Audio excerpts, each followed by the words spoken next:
Dawn of Justice? More like Dawn of Fuck This. This is what Phil says, and what Phil says is this. Me and Robin just got back from seeing Batman v Superman Dawn of Justice. I don't think I've ever been this disappointed in a superhero film.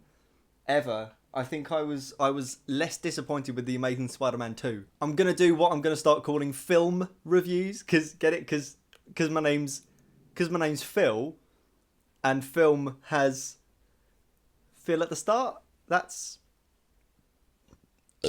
This review will contain spoilers, so if you haven't seen the film, just watch this, actually. You won't have to pay through the nose to go and see a film that you've already seen in the trailers. As soon as I got out of the cinema, I started making notes on my phone because I felt I needed to make a review to stop people from going and seeing this film for anything else other than seeing an atrocity. It's a bit like when a natural disaster happens and people are looking and they can't not look. It's like, that building's falling. That's not natural. That mountain's falling. I can't not look at it. Now, my first issue is the title, Batman v Superman. It should be called DC vs. Happiness. This film is so fucking dark and depressing that there's no happiness in it at all. There's no moment where I'm like, oh, okay, there's some hope in these superheroes' lives. So the first thing we see in the film is the backstory of Batman. Yet again, we know what happened. His parents died. And now he's sad. And he falls into a well sort of thing, and there's bats, and he gets a bit scared, except at the start of this film it's apparently a dream sequence because the bats start lifting him. He starts floating. I've got a note here just saying floating bats in all caps. Why did bats make him float? On the whole, Ben Affleck, he's a pretty good Batman. He's a great Bruce Wayne. Bruce Wayne is basically Ben Affleck anyway, but as Batman he's a bit too dark for me. Like, I'm a fan of The Dark Knight Returns, written by Frank Miller, and that whole adaptation of it that was the 2-part animation was amazing. And I know that they drew a lot of inspiration from that story. That's why they've got like an aged Batman who's a bit more war-torn. But Batman doesn't kill people.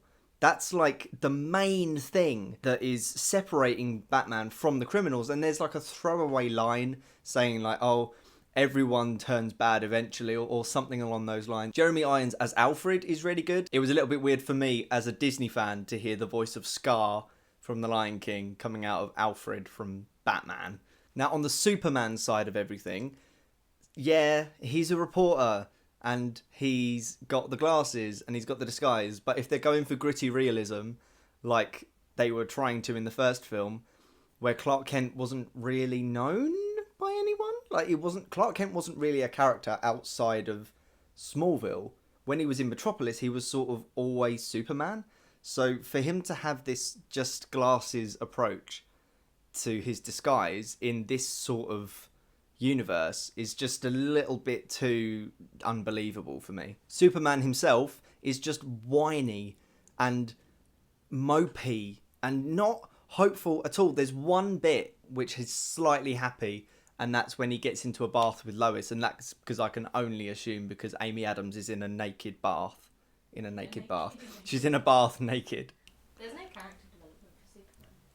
I was just about to say that, thank you. There's no character development for Superman. He starts and he finishes in basically the same place. I'll talk about the finish in a minute. Lois Lane is useless in this film. Lois literally at one point gets rid of this kryptonite spear, throws it into the water, and then she realises, shit, we need that to fight Doomsday, who is Zod reincarnated because Jesse Eisenberg, who plays Lex Luthor, cut his hand and put it on Zod and did some weird shit in the crashed ship from the first film. There's no explanation for this stuff at all in the film. And then she jumps into the pool later on thinking, oh fuck, I need to get this. And then the building falls down on her. And then Superman is a mile away or something. He can hear her banging like, ah! Well, not ah. And he rushes to her aid because she's now trapped underwater with the kryptonite spear, and then he goes into the thing to get the kryptonite spear. Superman, you're going towards a kryptonite spear. Makes him weak, and then she has to drag Superman out of the water. It's a bit like they give him these weaknesses, and it's only when they feel like it should be effective that it's actually effective. I mean, Batman has these moments where he's got these kryptonite gas grenades, which is really cool, and they are really effective for like 5 minutes-ish of film time. He's noticeably damaged. Like, it hurts him. He Batman can't beats the breathe shit out properly. of him. Batman beats the shit out of Superman, but Batman throughout the whole film kicks ass. Like, the fighting is very reminiscent of the Arkham games, and I think they've taken that on. Batman just generally in this film is 10 times better than Superman. Superman is Yeah. shit. Superman is shit. I think that should be the review. Batman will always be cooler than Superman. Yeah. Wonder Woman doesn't need to be in this film at all. There's a couple of references to the Wonder Woman film, which is coming out next year, and that's fine if we only had those. But we've got Wonder Woman in all her lasso of truth, sword and shield glory, when we have no clue of her backstory. We have no idea who she is apart from the fact that her name is Diana Prince.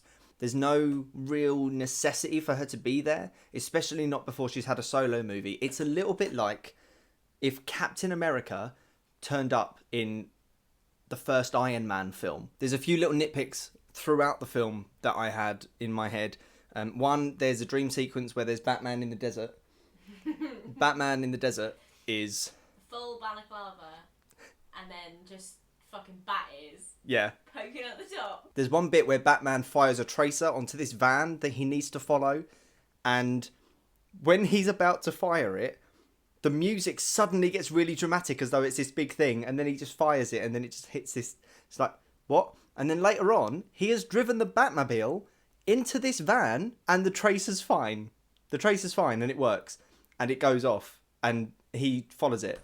Also, no characters react to that when it Yeah. pulls in and to unload all of the shit in the van. Yeah.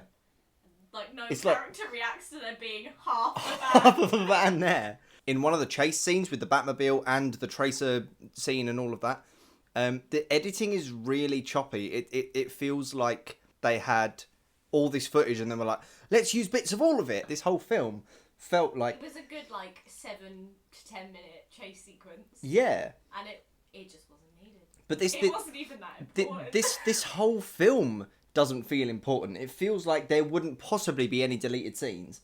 But the thing, they've left in loads of stuff that I don't think they needed in, but they've left out key things like Exactly. how the fucking story threads together. Exactly. The story doesn't make any sense. Just so you know.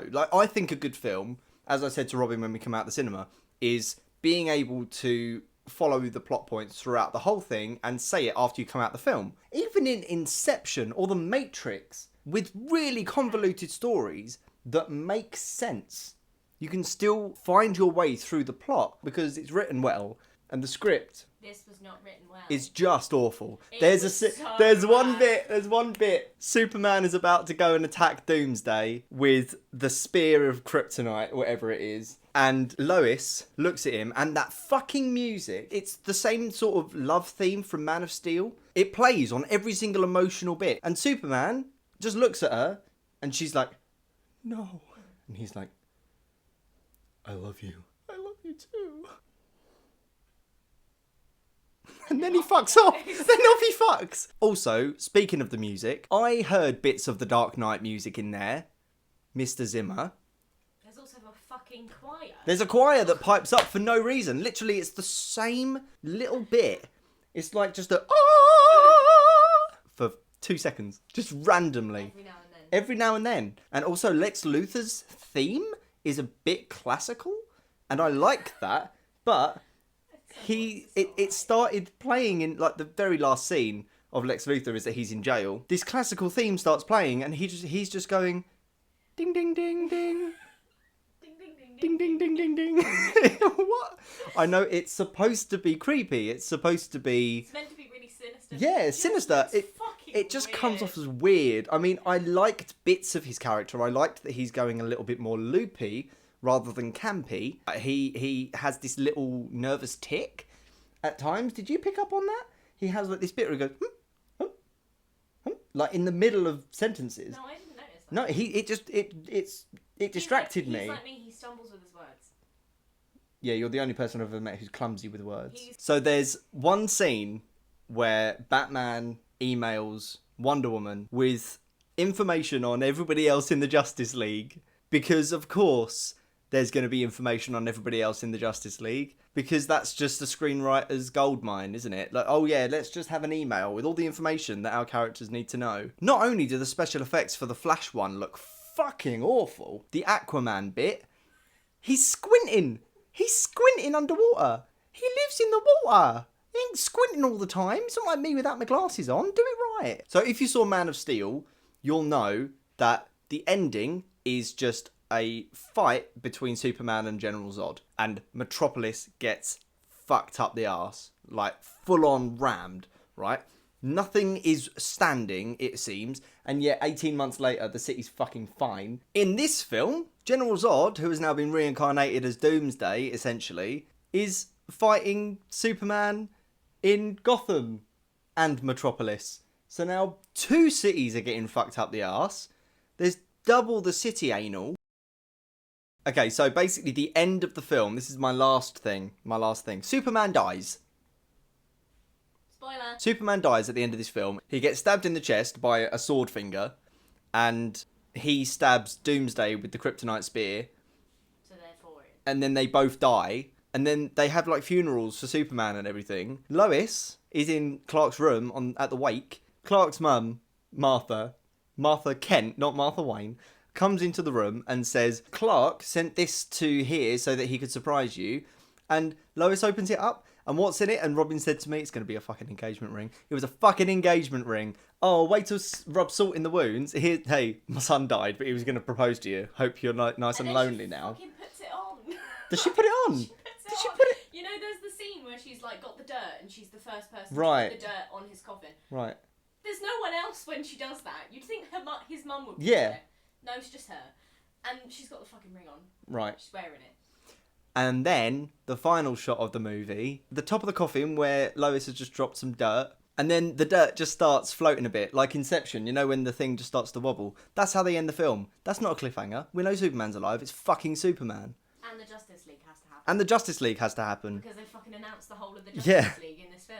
Yeah. So in conclusion, Batman v Superman Dawn of Fuck This is overlong, overcomplicated. The plot doesn't make any sense. Characters have no character development apart from perhaps a little bit of Bruce Wayne. There's just underdeveloped ideas. Like the advertising ruined this film. Saying there would be Doomsday ruined it for all the fans because we know what Doomsday is. And there was nothing to reveal apart from Superman dying. Except if Doomsday is in something, Superman will die. I'll be back with another film review the next time I can afford to go to the cinema.